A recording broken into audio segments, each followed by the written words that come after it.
মূল জায়গা হচ্ছে ফিলিস্তিন। শেষ জামানার সবচেয়ে ইম্পর্টেন্ট জায়গা হচ্ছে প্যালেস্টাইন।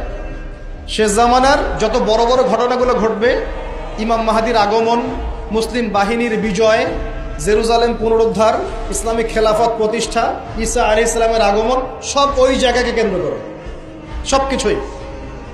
সবকিছুই ওখানেই দাজ্জাল বের হবে, দাজ্জালকে আবার মারাও হবে সেখানে, সবকিছু ওখানে। কিন্তু ওই দিক থেকে মুসলিমদের দৃষ্টি ফোকাস করে অন্যদিকে সরিয়ে দেওয়া হচ্ছে।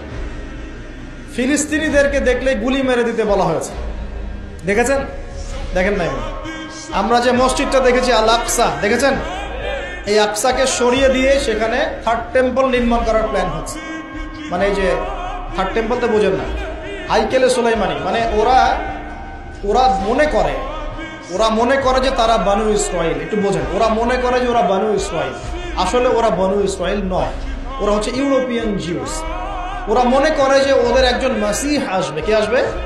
মাসিহ। মাসিহ মানে ত্রাণকর্তা। মাসিহ মানে কি? ত্রাণকর্তা।